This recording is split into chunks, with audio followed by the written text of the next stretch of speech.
yma, bob wsos da ni'n mynd i'r pub, beth sy'n ni'n licio cocktail bar?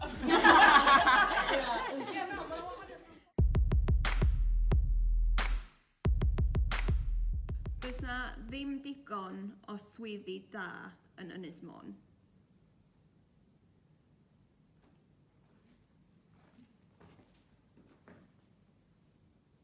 Dwi'n meddwl bod yna digon o swyddi, ond does na'm digon o wybodaeth amdano fo, so fatha pobl yn di chwilio mewn i pa swyddi sy'n actually yma. Dwi'n meddwl bod yna swyddi da ar Ynys Môn. Mae yna swyddi efo gwahanol ddyddiadau ar Ynys Môn, ond dwi ddim teimlo bod yna digon. Dwi'n teimlo dros y blynyddoedd dwytha bod yna gwahanol lefydd wedi cau a bod ni wedi colli swyddi a bod yna ddim digon wedi cael ei wneud mwyn adfer hynny wedyn. So dwi'n meddwl bod yna digon o swyddi da yma. Does na dim byd i bobl ifanc wneud yma.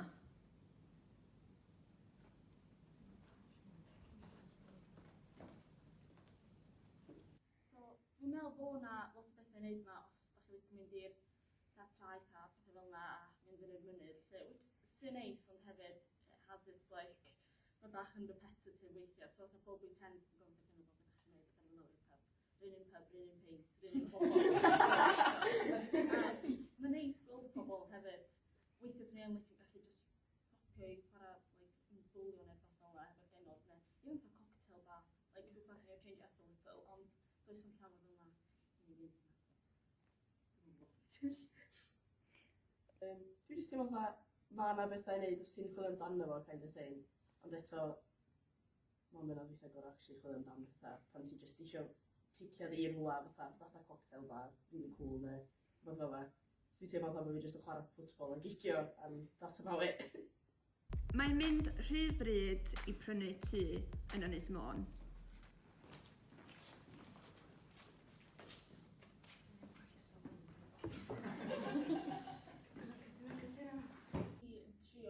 Dwi yn y oedran yma lle dwi'n kind of dechrau sbio am tŷ a dwi'n gwybod ella ta 5 mlynedd yn ôl sy'n wedi gallu fforddio fo, ond rwan, maen nhw, like, the prices of, like, well, sky high, so na i byth yn gallu fforddio tŷ rwan, so byddai dal tŷ mam a few more years. Dwi'n obeithio gai ddyfodol llwyddiannus yma ar Ynys Môn.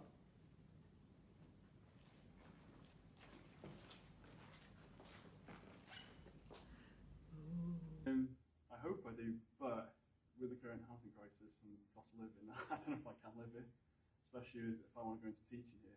Will it be enough for me? So it's something to consider.